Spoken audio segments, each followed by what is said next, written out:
In this video, we're going to be covering the 5 best agents to play in ELO. In a competitive game like Valorant, it's important to realize that agent comp are of course important but vastly different depending on the ranks as well. Where on Immortal 3+, an agent like Breach is basically a must-pick on Fracture. You can ask someone in Gold and they might not even know he's meta there, so if you're new to the game or you just aren't that good yet, no offense of course. Here's the 5 great picks that are both easy to play and incredibly viable in the current meta. Let's get right into it, starting off the list with KillJoy, who's not only one of the most versatile picks that does well on any map, but is also at the number 2 spot when it comes to agent win rates. Overall, KillJoy is an excellent choice for players who prefer a more laid-back playstyle. Her abilities are primarily focused on defense and disruption, making her one of the top dogs for anchoring sites. In addition to that, her lockdown ultimate is also incredibly. It temporarily denies enemies a sizable area so that the boys can push in and claim the space. Utilizing her turret alarm by a nano swarms, KillJoy can construct a maze of obstacles that attackers must navigate. She is therefore the perfect pick for players that want to tactically hold down important areas of the map and play anchor position. One of the best parts about KillJoy is that she's relatively straightforward to grasp while still offering a lot of room for creativity. Once you get down the basics, you can quickly incorporate your own creative setups and learn from what works and basically what doesn't. It teaches you countering your opponents and adapting to changes as she offers you fun ways to outplay enemies even if you're having a bad aim day. And although KillJoy is primarily a defensive agent, she can also be used effectively on attack. Each one of her abilities are able to create distractions and can be used to flush out enemies if they're hiding. Not to mention her ultimate, which allows her to quickly take control of key areas of the map or even entire. Overall, KillJoy's abilities offer a lot of support to her team. Her turret and alarm bot can watch flanks and alert her teammates to enemy movements, while her nano swarm can slow opponents down and give her team an opportunity to take them out. Her ultimate is a powerful tool that you can build around, and it has serious potential to win you rounds outright as long as you use it. Next up is Brimstone, who not only is the face and commander of the Valorant protocol, but is also currently the number 1 pick in ranked when it comes to win rate. His kit is relatively simple and easy to grasp, but absolutely powerful in the right hands. So let's break him down. Brimstone's abilities are straightforward and easy to learn. You press E and you can simply place your smokes on your iPad wherever you desire. His Q is a basic molly. His ultimate is just a large laser coming out of the air and dealing damage, and his most advanced ability. His C is a small pad that you can run over to, again, to gain both movement and firing speed. It's all pretty basic, but clearly useful, if you know what to add onto that, and perhaps the prime reason behind Brimstone having the highest win rate of any agent. As of the moment we're recording this, his utility is some of the strongest in the game. His orbital strike can deal massive damage to enemies in a designated area, stall out, diffuses, and even counter many ultimate like those of KillJoy's Phoenix, Sage, and Gecko. His incendiary grenade can also be used for post plants or more generally just to clear out enemy positions and force them to His stem beacon gives his team a significant advantage in engagements, allowing them to hit sites faster and much more effective. And his smokes are the longest lasting ones in the game. For a simple kit like this one, he really isn't missing out on any power from a composition perspective. Brimstone's abilities are designed to be team-oriented.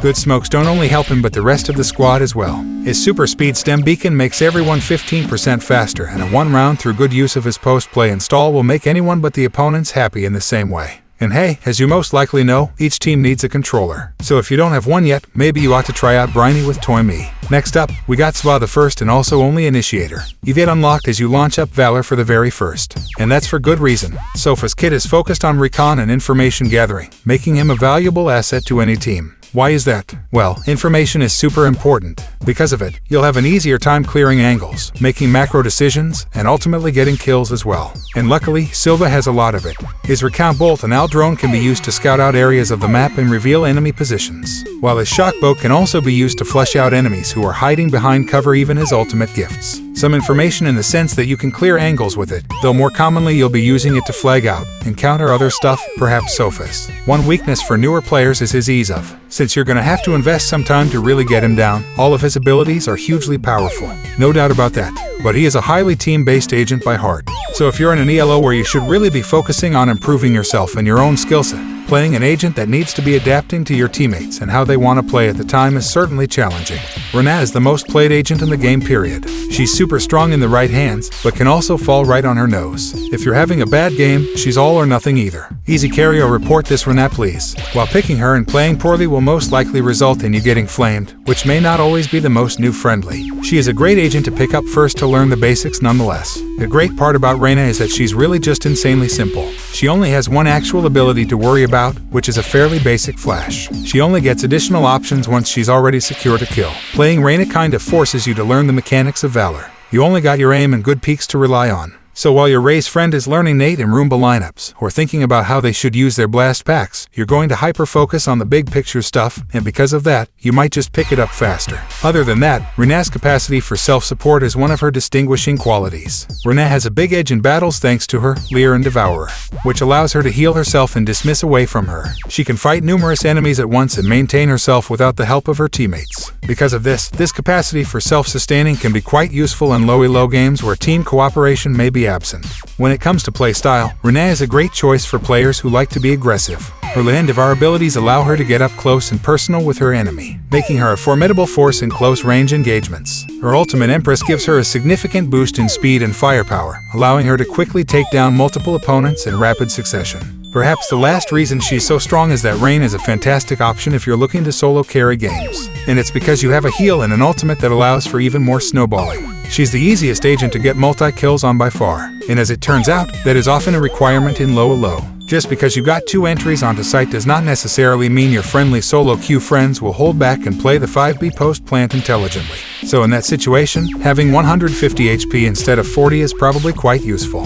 And last on the list, Phoenix is a Dula agent designed to engage using his abilities. He takes fights on flashed opponents and does it again in the same realm with his 2 chances. Ultimate Phoenix's kit offers a lot of versatility, making him a valuable asset in a variety of situations. His BLA ability can be used to create walls of fire that can block enemy sidelines or obscure their vision while also allowing him to heal. His curveball can be used to blind enemies around A, clear angles on his own and give him an advantage in engagements, while his signature E serves both as a healing pit as well as damaging one for his opponents. So that way you can self-heal while needed and also get the option of clearing out corners and burning out opponents to a crisp. His ultimate Run It Back allows him to return to a previous location after being eliminated, giving him a second chance at taking down his opponents. All of these things mean he's a great self-fulfilling pick, offering snowballing tools like Reyna, but also healing, engage, and playmaking abilities like his turnable wall. He really does just kind of do. His abilities can give him an advantage in engagement, and his ultimate is cheap at just 6 elk points. Also, making his super farmable through all the orbs, kills, and even deaths you'll be collecting with the play. While Phoenix's abilities are primarily focused on engaging in combat, they can also be used to benefit his team. His Blaz ability can create walls of fire that can block enemy sight lines, and his flashes are a strong asset at helping his team push onto a site, making him a valuable asset and promoting team coordination and communication. And there you have it, the top 5 best agents to main in low ELO Valor. Remember, while these agents are great choices for low elo, they can also be effective in higher ranks with proper coordination and teamwork. So get out there and start practicing and elevate your game and take your Valor skills to the next level.